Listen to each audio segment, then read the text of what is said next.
Hello, good morning, good evening, good afternoon, wherever you are in the world. Welcome to the Celtic Down Under weekend review. My name is Anthony McGuire. I'm joined by Richard and Paul as we discuss Celtic 3, St Mirren 0. Richard, how was your weekend? It was good. I tried stand-up paddleboarding for the first time. How did that go? It was. I think it was probably quite good to watch, but it wasn't quite so good to participate in. I like to think of myself as being coordinated, but my daughter has some video to demonstrate otherwise. So, but it was good fun. It was entertaining. I'm glad I did it. Aye. Oh, excellent! Never too young and never too old to learn new skills. Still teach your dog new tricks. Well done, Paul. How was your weekend, mate? No stand-up paddleboarding for me. It's something I've talked about trying many times and never quite got around to. So it's still on the list to be tried at some point. No, I had a good weekend, pretty tame up until Sunday yesterday. And for the second week in a row, I decided to make my bigger drinking day this Sunday, which was a bit daft. But that was because much like last week when we had the game, that I had something on yesterday, which was like a brewery event, which was great, like an adult scavenger hunt looking for beers and bears, not the Rangers kind of bears, but like a beer named after a bear. So yeah, thanks for clarifying that, Paul. That's important. There was lots of places that could have gone. yeah.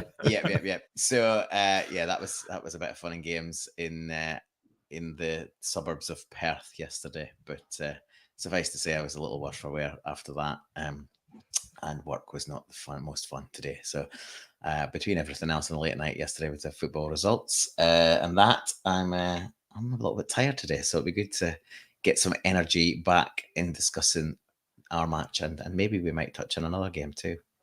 Possibly. I was dropping my wife off to the airport. She's off away this week for work. So I missed the first 15, 20 minutes of the game, driving her to the airport. So, but it was a nice relaxing Sunday. So just sort of chilled and ended up absolutely having a ball on the couch, sending memes to the group chat. But we'll come back to that a wee bit later. Paddy McLaughlin's just saying here, I'm on solo now. Yeah, get involved in the chat, guys. There's 16 of you watching, so feel free to shout out as we go along this match. I do want to just start with a little bit of a sad news. So condolences to Alison McGough. She sadly passed away at the ground before the game on Saturday.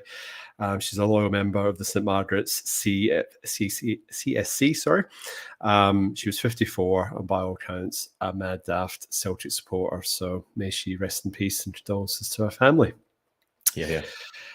Right. So team lines. So the news leading into the game was that Maeda had pinged his hamstring, and it's looking like he will be out for the rest of the season, which opens up a slot on that left wing. And then the other absentee was Liam Scales, who picked up a bit of a knock that doesn't seem to be as serious. So, would expect him to be back in this playing squad for next week. But he obviously wasn't up or able to make the game. So he jumped out, and that brought in Mike Narovsky for a rare start, you would say. Obviously, we spent the better part of £4 or £5 million getting him in the door, and we've barely seen the guy. But so he partnered Cameron Carter-Vickers at centre half. The rest of the back line remained unchanged.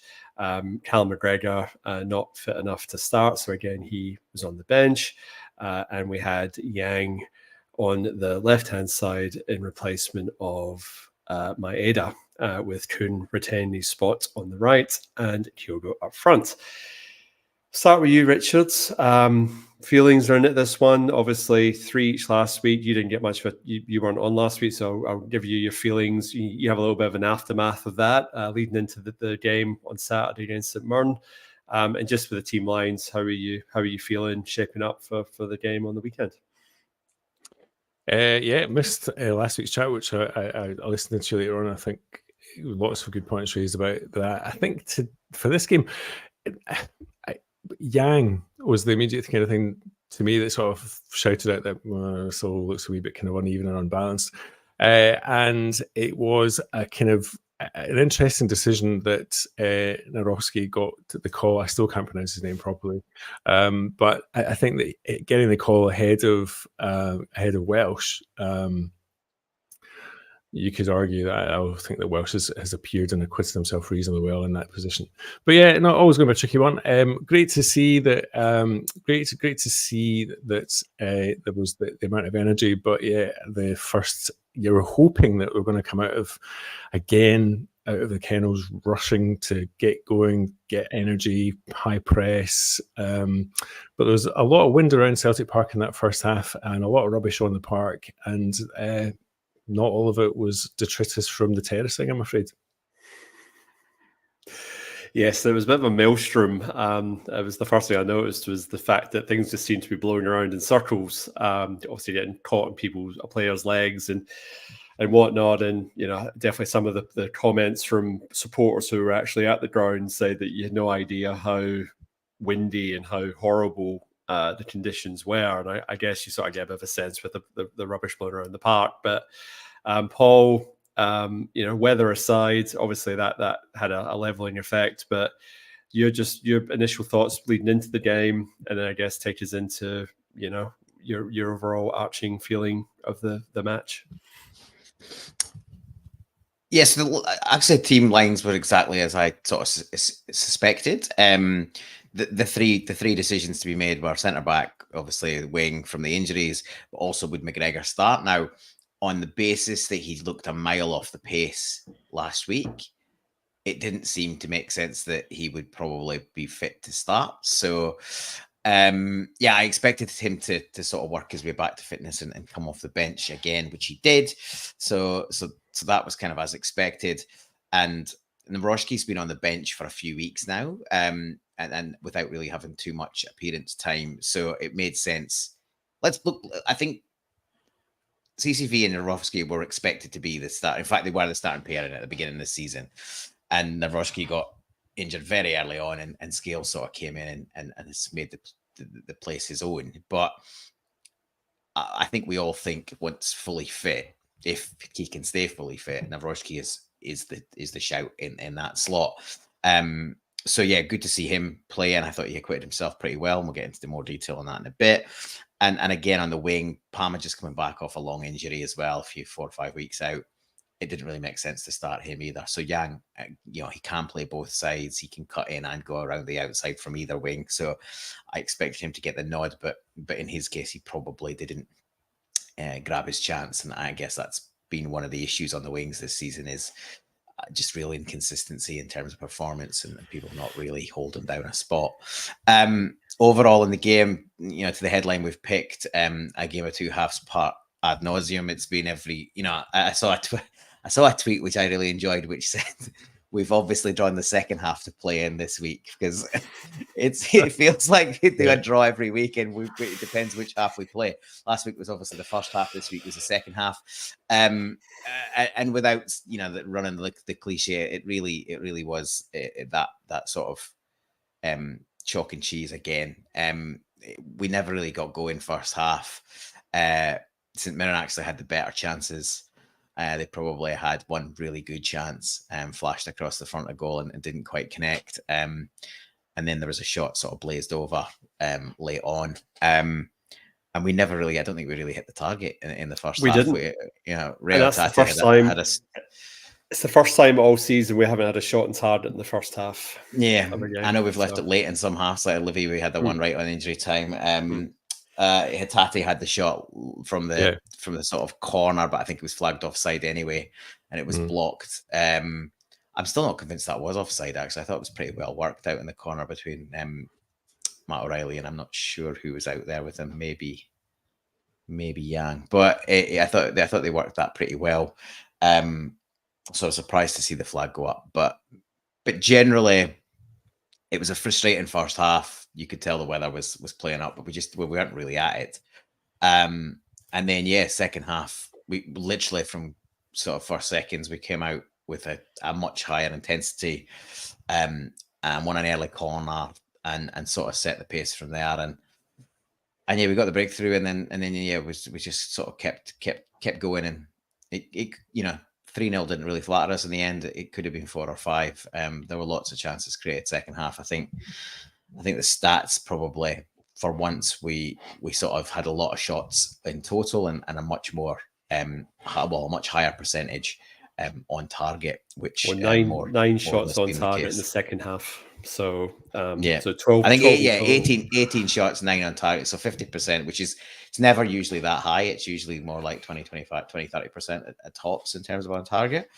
So yeah, job done in the end. And yeah, I think at this time of the season, most players back, winning games comfortably, clean sheet. Can't ask for too much more, to be honest. I was actually having a look at some of the league statistics, so I was curious to see who was, top goal scorer and where we were sitting with that and assists and whatnot. So Matt O'Reilly's top of the assist count with 11 assists, and then Shanklin's top of the goal scoring with Tavernier right behind him, which is just, it's embarrassing, but penalty Rangers. But total shots, Rangers have had more shots than us, but we've had more shots on target. So we seem to take better options, as it were, or create, more chances from our shots. So that's interesting, I suppose. Just to sort of talk on the first half, because, like I said, I missed the first 15, 20 minutes, but it just... You missed nothing. Well, I know. Well, the comments, the group chat, there was pretty much like, there's nothing going on, and like the win's the best player on the park sort of thing. So from my take was just the tempo was too slow, just far too much passing it backwards and forwards on the back line. And again, that gives me the fear when I see that. The one thing I did sort of notice was that at least when Nerofsky, it wasn't so laboured, like, Stales would be quite laboured, dribbling into space, but at least the passing was moving, it just wasn't moving in the right direction. And just like I said, kicking into the wind, just resisting that urge to play a longer pass, maybe through to Kyogo, just obviously the fear that it would hold up in the wind. I think you're definitely right, Paul. I think the two best chances do come to St Mirren. The only controversial thing I would say was the head knock between Yang and Elvis Mabono. So there's conflicting reports on this, but what people are saying is that the referee stopped the physio from coming on to treat the St Mirren player so he could defend the corner, because the Celtic player had to go off because he sought treatment. So that was a 10 versus 11 situation. And within 2 minutes, Elvis is on the floor vomiting because he's got proper concussion and has to come off. That just seems so backwards and wrong in so many levels. Then you've got Peter Grant on Celtic TV saying, fair play to the guy for staying on the park and defending the corner. And it's like, that shouldn't be part of any of this. Like, surely player welfare has to be, paramount, or, thingy number one, like, priority number one here. But just the mind boggles. And he actually had a proper concussion. Like, he went on the ground and looked disorientated and dizzy. And it's just like, that's dangerous. He shouldn't have been on the park. So I can tell you a really boring story here if you'll allow me just for a minute. But during the FIFA Women's World Cup, so all this technology is everywhere, right? And this is a complete aside, right? But a head injury and actually there is an edict from FIFA and UEFA that, cardiac arresting. And if you see the last guy who had the arrest, I think it was the guy down south for Luton Town. The medics are actually sprinting onto the pitch. They're not even actually being asked; they're sprinting onto the pitch. There's actually a dispensation. There's a lot of instances where folk are actually, you're allowed to intervene, you're allowed to do it, you're allowed to be on the park if you can see a situation that's likely to be either life-threatening or cardiac arrest. Anyway, my point being is that with VAR, there are cameras all over the place. And during the Women's World Cup, they had injury spotters, and injury spotters were able to tell physios over those little kind of walkie-talkie intercom things. So those things are available. They're already there. I couldn't agree with you more. I think it's a huge player welfare issue. It was an obvious head knock. I cannot for the life of me understand why he wouldn't have been allowed on, but there is definitely a pool rank where one of St Mirren's medical staff would be absolutely. It's one of these situations where you ask for forgiveness, not permission.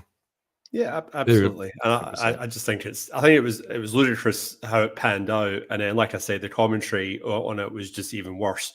And we'll come back to Peter Grant because it wasn't the only thing he made an absolute hash of during that coverage, that people are paying £30 a month, whatever it is, we're paying for that. But anyway, we'll come back to that. But I don't want to like hijack the whole pod, but that just for me just rankled with me quite bad. So anyway, with that, halftime, I'm sort of saying, well, we've got 45 minutes here to resurrect our, not resurrect our season, but to keep our season going. Because, at that point, you're saying, well, we created no chances. We look pretty horrible. You're thinking, is this a hangover from going to Mordor the week before? We've seen this so many times. We don't start. And then it's like, well, what? We come out at halftime and start playing. Are we going to play? Are the conditions going to play their part? Are St Mirren going to jag a goal, and then all of a sudden we're chasing the game. So for me, that was just that was in the back of my mind. And then, Paul, I guess the tempo was there at the start of the second half, and as you alluded to, it was our man Rio with a lovely assist from AJ and a bit of work from Kuhn, who broke the deadlock. And then from there, the game completely flips on its head. And I wouldn't say it was easy street, but it was a much more comfortable viewing experience after that point. Do you want to talk us through that goal? Yeah, well, I guess just before that, like the tempo was set early. We had the chance that, the header from Kyogo, I think he would have been flagged, or I think VAR would have picked him up as offside if that had gone in. And if he'd actually left it, then CCV probably had a better chance even than him. So if Kyogo leaves it, CCV heads it in. Is it onside? Probably. But yeah, anyway, those chances passed. We were a couple of corners, and then you were just starting to sort of carve out chances and maybe being a bit profligate. But yeah, it kind of comes out of nothing. There's a bit of a sort of battle on the touchline to win the ball, and it breaks in AJ's favour. And you can see Hatate shouting for it and sort of waving him in terms of where he wants it.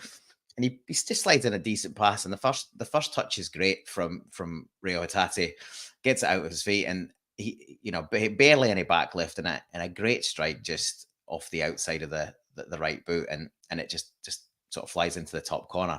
It's a really good finish. I think in commentary they sort of said he hit it like a striker, and yeah, it was just a class finish. And obviously broke the deadlock, broke their resolve. And after that, you could see we had our tails up, and we played some nice stuff. And we probably should have scored a few more.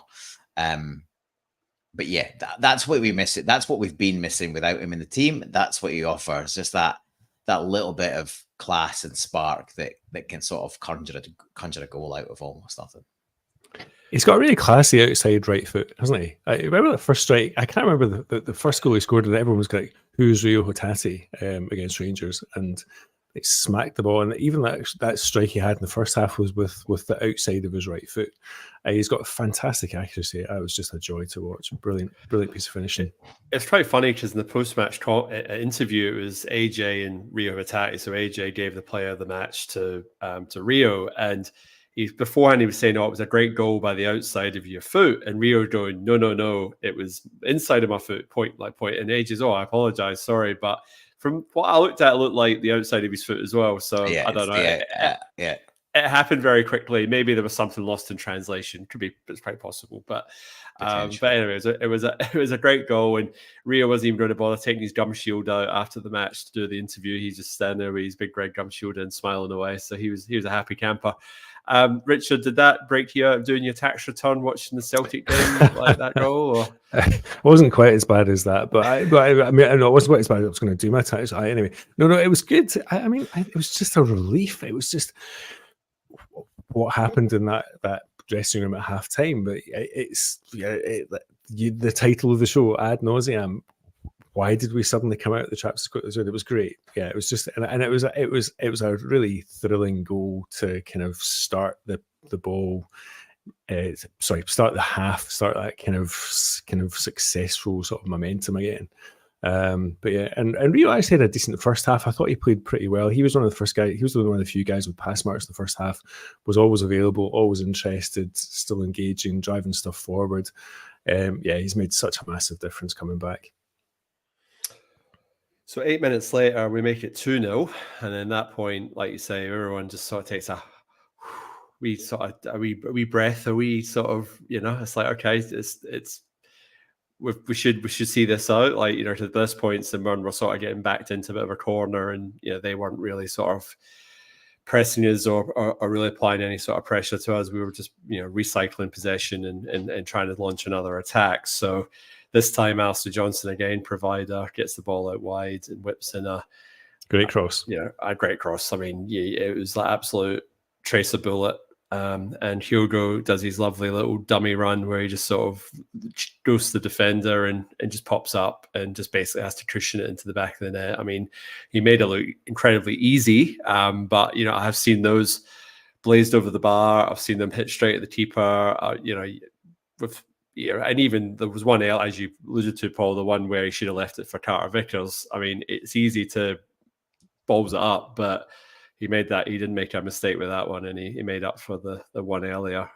So I'll let you have a first dibs at that one, and then Paul, you can jump in because I'll let you have the last go, Paul. So thoughts? No, I just really enjoyed it. It was the kind of ball sort of from midfield worked nicely out to the side. Alistair Johnson probably crossing hasn't been as accurate in recent weeks, but I thought that was an absolute belter. And Kyogo's movement was fabulous. He made space, nobody near him yet, doing what he does best, and he's back close to his best as well. So there's lots of very positive things about just that single moment. But yeah, it's interesting. Just that you say that, Richard, because he put a comment on his Instagram sort of saying that he's trying his best to do the best for the team. And you can see, I think he's probably his harshest critic. Like I think deep down he knows that there's times this season where he's probably underperformed. And I don't think it's necessarily all his fault. I think the way the team's been playing, not having Rio Atati in the side, I just think that we haven't played to his strengths for vast parts of the season, but now that we're starting to move the ball a little bit quicker, well, in patches, in games, moving the ball a bit quicker and a bit more directly, we're starting to see what he's capable of again. And Alex, I wouldn't be surprised if he can at least climb up the goal scoring tables and sort of get that probably, maybe that third place sort of thing. Heaven a bit forbid somebody that doesn't just take penalties gets second spot in the goal scoring. But anyway, we'll see. But Paul, what was your thoughts to make it 2-0? It's just a classic Kyogo goal. AJ's cross is arced perfectly. It just cuts out Marcus Fraser. He's left in no man's land. As you say, Kyogo's made a run for the defender and then a run for himself. His movement's great, and by the time the ball lands, he's perfectly positioned himself. He's inside the 6-yard box. He's 3 or 4 yards from goal. Keeper's got no chance. He just meets it perfectly, and yeah, it's unstoppable by that point. But the quality of the cross and the movement of Kyogo is what makes it. Those two things undo the defense, and after that, it's just a pretty routine header to knock it in. But yeah, I think we've talked about this that AJ's form's been a little bit up and down this season, and I guess as many players as possible, but he's a key player in the running, and if his form can sort of he wasn't great first half like a lot of the team, but he really came onto the game second half, and he was a thorn in their side. And I Peter Grant didn't have a great day on the co-commentary, but he did make a few good points, and one of them was that Alistair Johnson looks way more dangerous when he sticks to overlapping rather than underlapping and cutting in.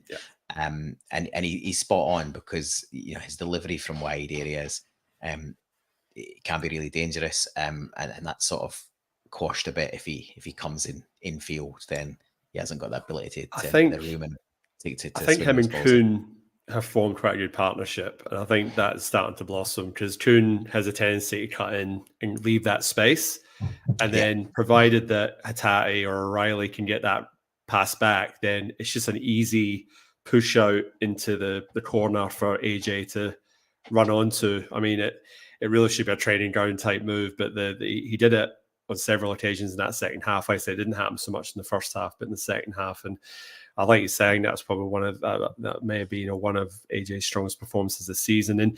And you know, and in all fairness, he didn't have a great game against the Huns last week. So, you know, what you're looking for in that situation is, all right, he's not had a great game, but he's had a much improved game the week after. And all right, you're playing St Mirren at home, it's not the same, but you want to see your players bounce back. So at the very least, all right, if somebody has an off day, they're not at their best, then at least the next time they go out there, they show you what they're actually capable of. And that's how you win leagues and win games. If you have form dips, like you can't afford at this point in the season for it to drag on for weeks and weeks and weeks. It's got to be, all right, put that out of your mind, move on to the next one. And that's a winner's mentality. And that's just where I hope that we've got enough of that in the squad this year just to get us over the line. So yeah, it's a valid point about linking well with Kuhn. And I thought there was some great interchanges down that right-hand side, both Hatate and O'Reilly sort of getting involved with those two. There was one chance, I think, where Hatate got on the end of it. Again, he probably took one touch too many before he struck it and just got that extra touch just sort of pushed him a bit narrower, and the keeper was able to make a pretty solid save. But I reckon if he'd hit it first time, he probably had a better chance. But that was a good little bit of interplay, I think, between himself and definitely Alistair Johnson, and maybe Matt O'Reilly was involved in that as well. But it was there was definitely some good interplay coming down that wing. Similar, not dissimilar to when Yang was on a bit of form, and he and O'Reilly and Johnston were linking well. So it's good to see that that's now working well with Kuhn as well. I'll just throw out some of the comments before we move on to the substitutions, because that obviously caused a bit of consternation around Celtic Park and on my couch and in the group chat and probably everyone watching the game. So Gerard, I don't know if this is our Gerard who's on our other Celtic Down Under podcast, but he said it's the best cross since the one given to Jesus. Not far off it. Duffy Hunter that one didn't end as well. No. Alistair Johnson is excellent. Yep, I think he's definitely capable of being excellent. And then Paddy McLaughlin is saying Tudor will benefit from better wide players next season as well. Well, we want him to benefit for the rest of the season as well, as much as the next season. Let's just get this one over and done with first, because it's it's a frantic finish. Thankfully, we've got a cup game against Aberdeen next Saturday, just to put the pause button on the league for a little while. One team, unfortunately or fortunately, still has another away fixture to fulfill before we can activate the split. So there was a comment here. Did I save it? Yes, here we go. So Patrick McLaughlin, he's saying the fixtures will be announced after Dundee play Rangers on Wednesday night, in case you didn't know. Bit of a weird one, that, I think. Like originally the fixtures were supposed to be out tomorrow, Tuesday. And given that the top six is already decided, there's no reason why that shouldn't still be the case. So I think as usual, the league playing silly buggers a bit here. There's absolutely no reason that needs to be delayed until after that game. And the way things have been going at Dens, it might not even get played this week. And again, that shouldn't be a major issue. I saw something just before we came on air that apparently that game will, if it still can't be played at Dens, is going to be played at McDermott Park. So I find that a little bit weird as well, because it's effectively no different to any other game after the split now. It doesn't have an impact pre-split. So it could be played at any point between now and the end of the season. Just like if it was a post-split match, then and it couldn't play, it could be fitted in any time between now and the end of the season. And I don't see why that can't still be the case. So the fact they're threatening to pull it from Dens, I get that the pitch has been shocking, but the weather should be getting better, even in Scotland. So I find it a bit weird that, one, the fixtures aren't out when planned because it is now settled, and two, that there's all this consternation about that fixture having to be played sooner rather than later. But usual story.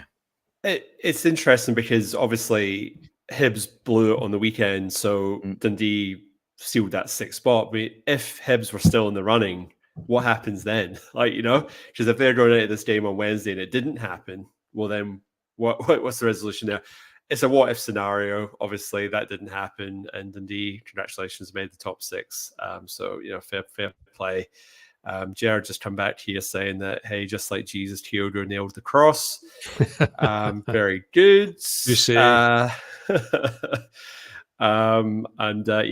So obviously a raft of changes after the second goal went in. So we brought on Stephen Welsh to replace Matt Narosty. I think that's just give Narosty 60 odd minutes, get Welsh some minutes as well, just so that we're rotating through our centre halves, because that seems to be our injury prone position this season.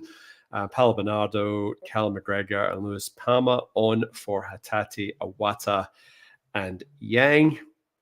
And then a minute later, we brought on Adam Ida for Teodoro Furuhashi. So that was our 5 subs. And then 8 minutes later, we brought on James Forrest to replace Kuhn. And apparently there was Celtic supporters run down to the touchline to shout into the dugout that you've made 5 subs already, Brendan. You can't make any more. Peter Grant's, he's trying to get a message out of the thing. He's all in conniptions. He was having kittens. He was having absolute kittens. And I'm just sitting there going, surely the 4th official would not allow an extra substitution to take place. And then thankfully, some clever person on Twitter reminded me, and I reminded her on the group chat, that because St Mirren activated a concussion sub for Elvis in the first half, that meant that Celtic got an additional sub. So that allowed them to make a 6th substitution. Also, a point that's been a bit disputed as well is that you only get 3 periods throughout a game to make substitutions, even though you've got 5 subs.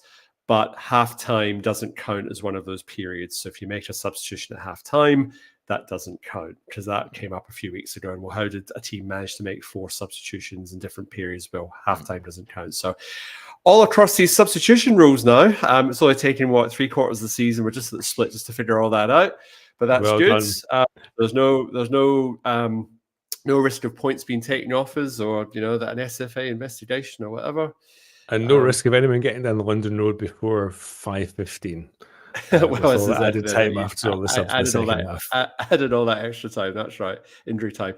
So only 4 minutes actually. So given there was a couple of lengthy injuries as well, I have no idea where he only found 4. It was a bit more of that classic sort of, they're getting thumped already, let's just go easy on them. It should have really been 6, 7, 8. It's the Celtic Park mercy rule. It gets invoked a fair amount for us. Not so much when certain other teams try to chase a not even a winner, try to chase an equaliser. But we're getting there. We've got time. We'll come back to that in a bit. So 3rd goal, Paul, Adam Ida, a bit of a comedy of errors, but he had a chance before that. He should have squared it to Palmer. He didn't. He was greedy, he shot, he blazed over the bar, he smiled. I was like, yeah, you can smile when it's 2-0, but you really should have squared it to Palmer. And then Palmer had a chance, I think, after we scored the 3rd goal. He had a bit of a meal of it. He fell over, and then he should have squared it, and then he shot it. And then it was just like, well, you shot, so I shot, sort of thing. So it's like, come on, guys, let's just boost the goal difference. But the 3rd goal, James Forrest, drive and run. He doesn't shoot. He does the right thing, passes out to Palmer. Palmer, in this instance, does decide to try and cut it back. I think Bernardo tries with a toe poke, bounces off the defender, pops up in the air. And Adam Ida says, thank you very much, Paul. 3-0. Not a bad day at the office in the end, especially when we played for 45 minutes. Thoughts on the goal? Thoughts on any other chances in the second half that I've missed or haven't spoken about? Yes, he did well, actually. Adam Ida won the ball in the first place, and then it broke to... So he sort of won it, then it broke to Forrest. I think Forrest overhits that pass. I don't think Palmer's the shout. There's 2 guys inside. I think Bernardo and Ida are just inside him. Either of those are more central and probably in a better position, but he picks Palmer, and thankfully Lewis Palmer doesn't strike at goal, which he does later on from a tight angle, and gets he's got the wherewithal to pull it back. Bernardo sort of just arrives, and it's sort of under his feet a bit, so he just sort of prods it towards goal. And then the keeper makes a bit of a save, but it pops up, and then Adam Ida gobbles up, and again the keeper makes a flailing tip at it, but he's already off balance, and it's not enough to keep it out, and he looks pretty demoralised by the time he's lying on his back. Had enough. The ball's nestled in behind him. Hemming's a good keeper. I think he's on loan from Middlesbrough. He's had a decent season, but he'll have been frustrated with the shipping a 3-goal second half. There was a few other chances towards the end.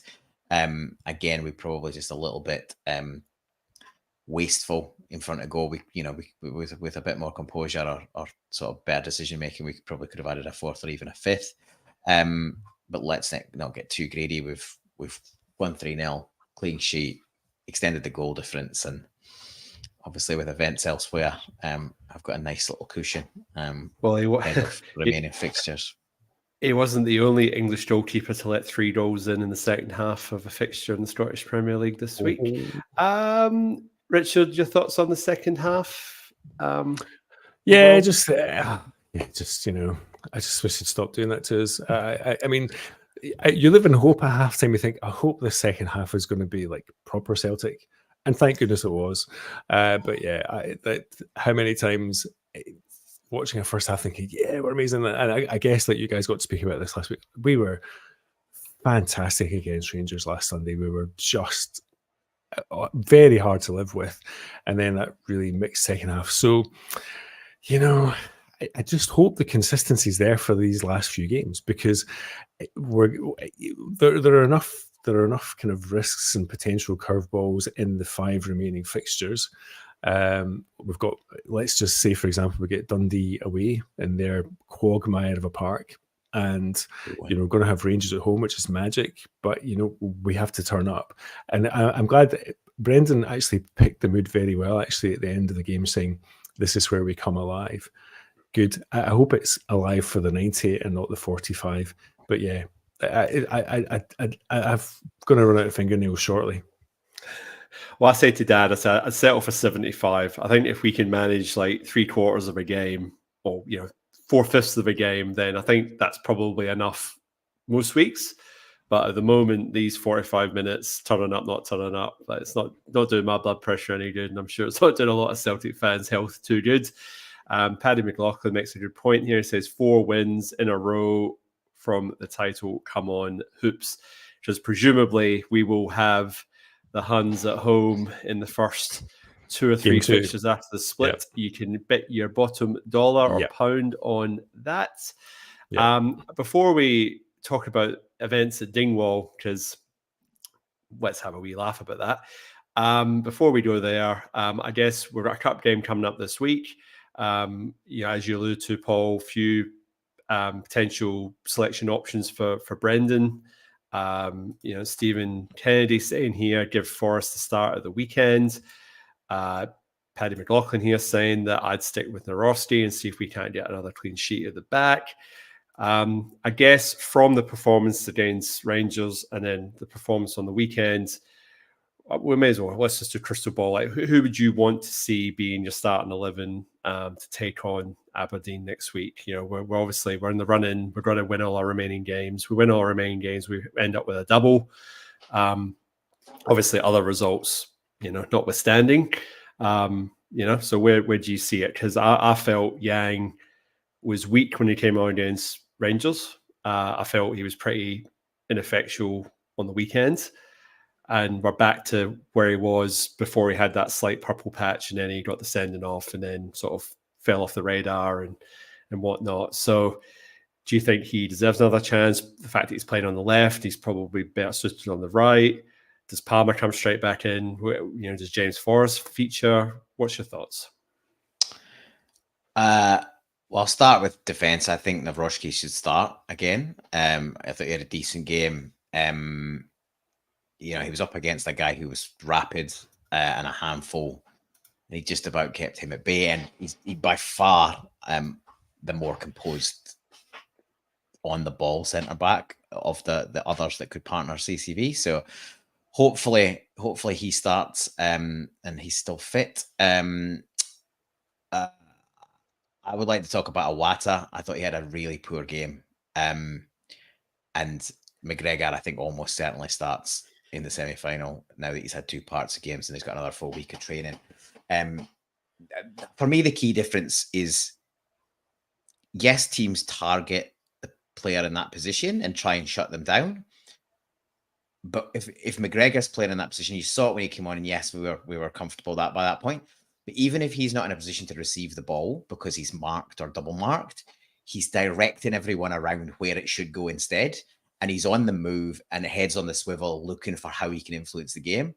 I just found Iwata first half he wasn't really showing for the ball. Yes, he was getting marked, but it's his job then to move around and open up some space and give players an option. And it was beneficial, the fact that it was Nawrocki and CCV, because they're both competent bringing the ball out themselves and making progressive passes. If it was Scales, he's in a world of trouble, because Iwata was offering nothing. He wasn't shaking off his markers. He wasn't pushing forward or dropping deep. He wasn't making angles to work with the centre backs or the full backs. And he was just happy to sit in a position where he wasn't available to receive. And then he doesn't have the same influence as Cal. And there's obviously potentially a language barrier there as well, but to direct traffic and help the flow of the game. So whilst he's been a competent enough replacement, there was always going to be a time when Cal would come back in, and I think it has to be the semi-final. So Iwata probably sits this one out. I would say Cal will be back in. On the wing, I'd be tempted to give Lewis Palmer a crack. Now that might be a little bit controversial, and there's a case to be made for any of the three options, which is continue to give Yang a run because he was on great form before the red card and the suspension, albeit on the other side. Forrest has impacted the games from the bench, but maybe that, is he able to do that from the start? I'm not so sure. And Lewis Palmer in the early part of the season, I think he's probably still the winger that's produced the most goals and assists, even with the amount of time he's had out via, injuries and the like. So I know Mahesh is pretty good at sort of providing him. He's got some stats. On Palmer. The man's got some stats. I know, and he's always sort of mentioning that Palmer's his contributions are higher than most. So I think on that basis, you want him, now that Mayer is out, you want Palmer coming back to form. So he needs games to get up to speed. So I'd be inclined to start him and give him at least 60 minutes. And at at worst case scenario, he's got some minutes under his belt. Yes, it's a semi-final, but there should be enough players firing that, we've got to play out a sort of non-first choice player on that side, because if he was fit, Maeda would start easily. So that's what I would do. I'd start Nawrocki. Cal comes back in, and Palmer would get the nod from me, but we'll wait and see. The rest of the team picks itself still, kind of as you are, assuming everybody's still fit. Another thing I'd like to touch on is I loved the sort of intensity from Joe Hart at the weekend. He was rushing out of his goal to be an option when he was splitting the centre backs. He was happy to step in, and he was keeping, especially it's noticed the first half, but especially second half. So that intensity was actually starting right at Joe Hart and flowing right through the team. So bit of a shout out to him. It was it was really good to see, and obviously he's now made the announcement that he's finished. So you can kind of see that he's just pumped every game to make the most of the final few weeks of his career, and it's brilliant to see. So yeah, it was it was great to see him leading from back to front, and yeah, I think we've got options. The great thing was you see that bench, the strength of the bench was brilliant to be bringing on. You bring on your skipper, you've got Bernardo, you've got Ida, who's been on fire. It's great to see that quality coming off the bench. So yeah, I think we're in a good place going into the last few games. Joe Hart's early announcement going a little bit better than Jurgen Klopp's early announcement. Mahesh saying Iwata 30 touches, Cal Mack usually gets twice that. Mahesh also saying Celtic were able to get behind on Kuhn's wing, Yang nowhere. And then Mahesh, big call here. He says as long as the Tati, O'Reilly and Palmer play and they're fit and they get on the ball, the rest of the league will try and disrupt O'Reilly and the Tati getting on the ball, and we will win the league. So there you go. That's our resident statistician. He's in the comments every week. Thank you, Mahesh. Always pleasure keeping up with what you're saying. Richard, I'll give you a right of reply there. Anything that you disagreed with Paul? Is it just a 11? Do you agree with everything he says? I hate to bore you, but yeah, it's a bit of 11. Like Iwata, yeah, I agree with disappointing. I mean, I don't know whether it was because Yang and Kuhn were obscured by the flying chip wrappers around Celtic Park, but there was very little width gained in that whole sort of first half. I mean, there was lots of problems in the first half. But yeah, I agree. Calmac, even if he's got 60, 70 minutes in him, let's have him back. We're just a different proposition. And I think when he was injured, we spoke about how Iwata in that role is not a like for like, and he just doesn't have that same energy and vision, that kind of drive that Calmac brings to the team. And yeah, I agree. Like Palma actually was the one sub at the weekend that, in addition to Adam Ida, actually they all did okay. But in addition to Adam Ida, he really showed up. I'm not going to get bogged down in the kind of you should have passed that to me and I should have passed that to you type chat, but actually he had great energy. He was a wee bit unlucky actually with the chance that he had, but I think that was just because he's maybe slightly slower than he would have been had he had a couple of games under his belt. But yeah, I enjoyed watching Palmer. I thought he brought an interesting angle. I think he's a dangerous player. I think it'll give Aberdeen plenty to think about. Okay. So we're going to do our man of the match now, and then we'll turn our attention to what else happened in the league on the weekend. I might be a bit of a split decision this week. I don't know. I just feel that this could be one of the ones that we don't get a unanimous one. Paul, I'll let you go first. So honourable mention to Alistair Johnston. I thought he had a good second half, albeit not great first half, and hopefully, as I said, he's coming on to a game. Another honourable mention to Hatate. I agree with Richard's comments. I thought he had a decent first half by comparison to the rest of his teammates, but that wasn't saying much. And obviously, he's the impetus in it, and he scores a great goal. But for me, it's Cameron Carter-Vickers. They didn't have a lot of chances, but anytime they broke, he shut it down. He used his body strength. He just did what he always does, is exude confidence, and that then flows through the team. I talked about it starting at Joe Hart, but it also starts with CCV. And yeah, I just thought nothing was getting past him on the day. He covered for Naroshki a bit. He covered for the fullbacks, and he was confident bringing the ball out and shutting down things. So yeah, for me, it's CCV. Richard, who's your man of the match? I wrote that down for you. I'm sure I wrote that down before you, but yeah, I agree. CCV. I just like having CCV and Hatate in the team. I think if I was on here last week, I would have had CCV close to the top of the list again, 3 in a row. I think it's been really, really good access having him back, and a really effective access with Rio Hatate. You've got two guys who play really good football, comfortable in the ball, and CCV, yeah, just has made a world of a difference having him back in central defence on a regular basis. I'm going to go with Alistair Johnston. I thought he had an absolutely amazing second half, and really, like I said, a massive turnaround from, like I said, Ibrox the week before. 2 assists, that cross. If he can replicate that most weeks, then, Kildra's going to be in the money or on the goals. So, yeah, like I said, I really think we've found that partnership. It's taken us this long in the season, but Kuhn and Johnson definitely looking quite good there. And like I said, if we can get that overlap happening, then, yeah, like I said, it will bode well for the rest of the campaign. Something happened last night. Jake saying here, sad I know, but I enjoyed Sunday almost as I enjoyed Saturday. And Dippy Hunter here saying, I've been watching the Zombies meltdown for the last 24 hours. So in case you missed it, you probably haven't. Rangers got beat 3-2 yesterday at Dingwall, Ross County. First ever win against the Rangers. 1-0 up at half-time, Rangers. Own goal from Ross County. Second half, 1-0. 1 each, 2-1.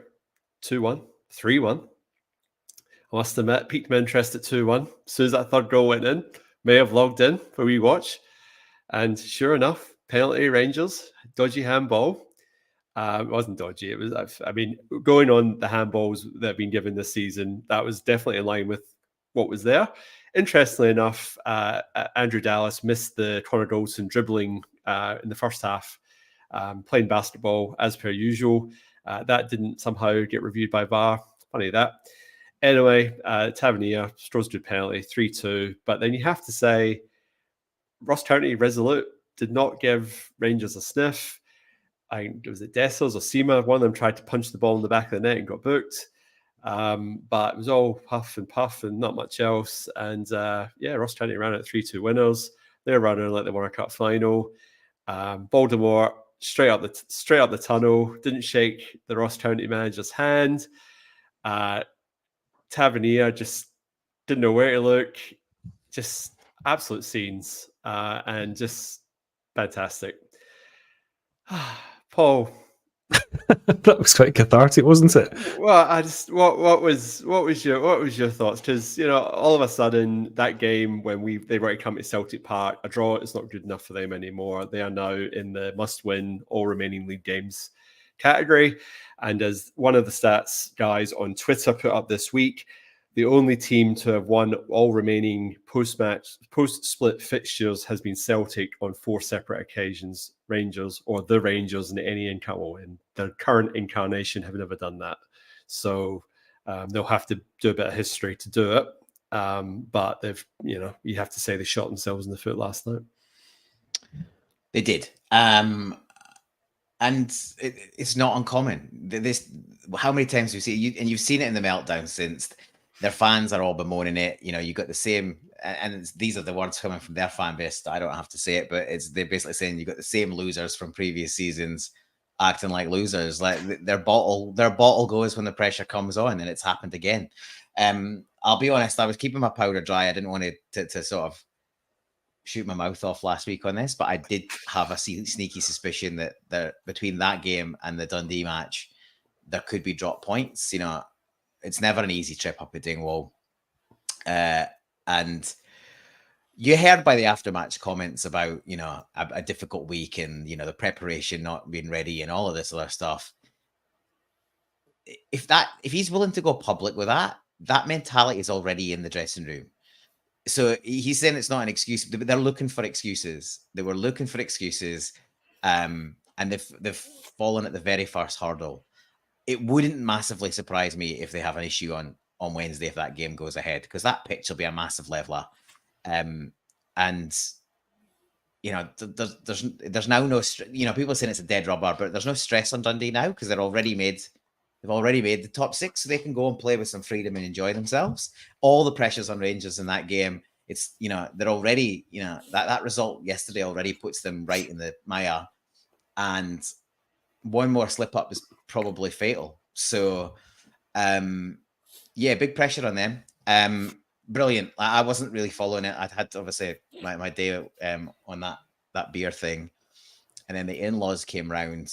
They're in town from Melbourne, so they popped in. So I wasn't really across it. And then my phone started going mental, and I was like, "That was me." And I was like, oh. And I was sort of trying to hold a conversation half cut with my in-laws because I'm trying to be polite, and I'm also going, bloody hell, we might be on here. And then obviously you don't get enough sleep because you are wallowing in the meltdown in the aftermath. So look, it's absolutely class. Some of the noises, what's the ketchup, like the ketchup bottle comment is nuts. Like, saying it's not an excuse, but making an excuse about not knowing if you're going to play a game midweek might be the reason is nuts. James Tavernier saying disappointing 4 times in one interview. A million times. I look, Baldemore's had a few weird interviews on the few occasions that he has met some adversity. He's maybe only a result or two from sort of standing on a hedge talking utter nonsense at fans. So it could be coming. It could be coming. But I think without getting too excited, it was a nice little bonus. It sort of makes up for us throwing away the game last week. So swings and roundabouts. We should have had the 3 points last week. We sort of shot ourselves in the foot. We discussed that at length last week. But no sooner have we sort of, licking our wounds a bit about that, then they hand us a gift wrapped bonus the week after. So for us, it's nothing really changes. We still need to go and win every match. technically we don't, like, we'd get away with a draw against them at our place if we win the other matches, but you don't really want to sneak into that mentality, especially that early on. I reckon, so Richard made a point earlier that we might have to go to Dundee. I don't think we will. I think that's almost certainly the reverse, the fixture that will get flipped for us. So we should, in theory, be going to Dundee again, but we've got to play Rangers at home. We've got to play Hearts at home. We've got to go to Killie, and they won't flip that because there's too much of an advantage and disadvantage to not playing on the plastic. We're due to go to St Mirren again away, so we will. So that really only leaves the Dundee match to be flipped. So we will probably play them at home. I think it's just now the order those games come at. You would expect that Hearts and Rangers to be near the beginning, because I'm a cynic and I think that they'll want hard fixtures near the beginning to keep us on our toes. They've got to play the Rangers game early because they don't want it to be a title decider. Yeah. And it wouldn't be, despite the fact we've got 3 home and 2 away, and therefore you would think we would start at home and finish at home. It wouldn't surprise me for us to be sent to Kilmarnock on the last day. But I did read something, and I don't know if this is true or it's just a bit of hearsay, but I did read something that whichever team is top going into the split will get a home fixture on the last day of the season. So that's now going to be us, regardless of what happens this week. Yep. So to me, if that's the case, then maybe it's Dundee at home on the last day of the season. In which case, you probably play Killie either first up or second last, and you slot them in around there. I just think the mentality around doing a lap of honour last week for a 3 each draw speaks volumes. And if that's the mentality, that's a loser's mentality. That's a second best mentality. That's not a winner's mentality. Richard, it was weird. I was just going to say even just a lap of honour. Strangest thing. Yeah. It's not even just a lap of honour. Again, Voldemort was out calling it a victory. He actually used the word a victory. He called it a moral victory, but he also just called it a victory. I was like, how are you? We threw the looking glass again. Like, how could you be calling it a victory when you've just scraped a draw? But yeah, it was a very curious set of circumstances at the end of that game. That was really weird to watch, man. But yeah, no, I'm glad. I'm glad to see how things are mapping out, and our goal difference has improved as well. So multiple positives to take from yesterday's mishaps. I think, yes, like we've said, I was going to say, just as we've said all along, we just it's the absolute cliche, but one game at a time. Go and win one game at a time, and we'll be champions again. Yeah. This is Monty. You usually hear him yelling on most week's podcasts, but he's been very quiet tonight for some reason. His mum's away, so maybe that's why. But yeah, good to. And even Pete McGee says that his cat is amazing. Thank you. That's very nice of you to say. I guess we are now into the review section of our pods. Every week, we like to give some recommendations for some media outside of watching Celtic. So, if we don't have a good week, it helps you recharge and take your mind off Celtic for a little while. So, it could be TV, it could be movies, it could be music, it could be anything. Richard, what have you got for us this week? Right, okay, so forgive me. During COVID, I actually had to still go out to work, right? So I didn't get to watch all the telly that everyone else seemed to get to watch and kind of was mainlining. But apparently this was out during the times of COVID. It's Frankie Boyle's Tour of Scotland. I think it's about 3 or 4 years old, but it's on Amazon Prime and it's cool. I've just watched the first couple of episodes. The first one was Aberdeen to Oban.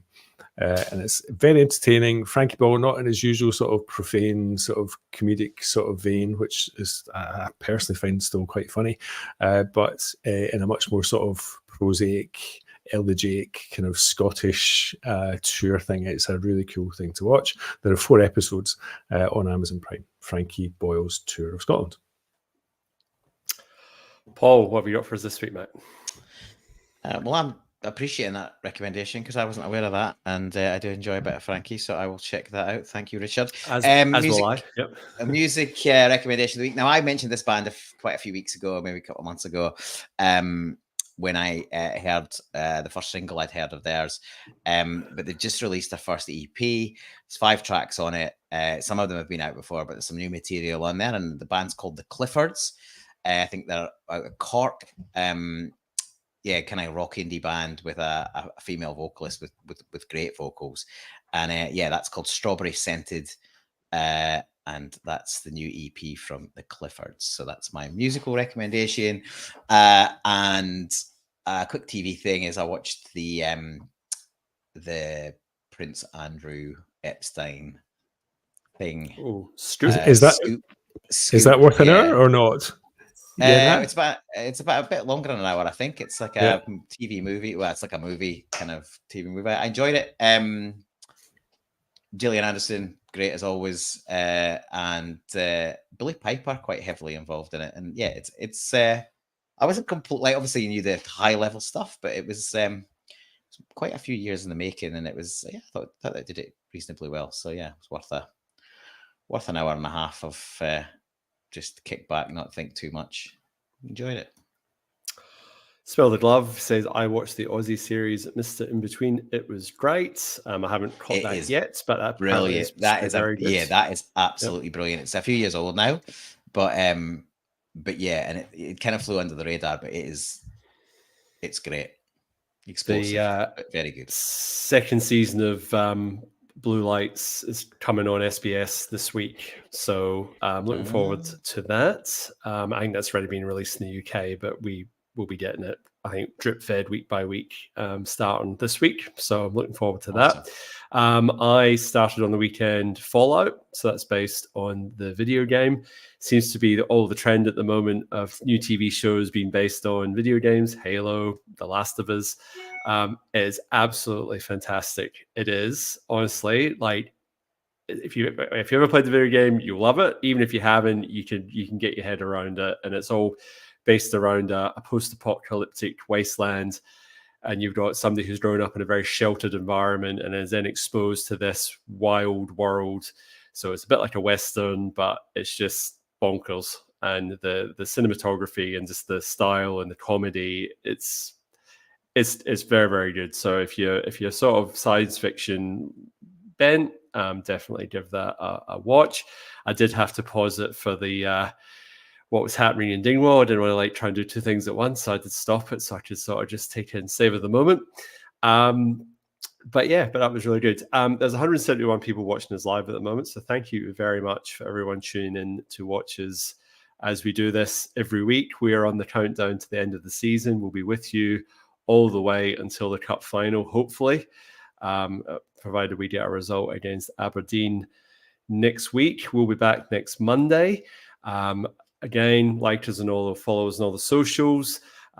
Hit us up on Twitter. We're all on there. Varying degrees of participation, but generally, if you follow us, we will follow you. I've got a lovely comment here from Duppy Hunter. He's saying, great podcast, lads. Thank you very much for the feedback. I think that is always left to say is hail, hail. Hail, hail. Hail, hail.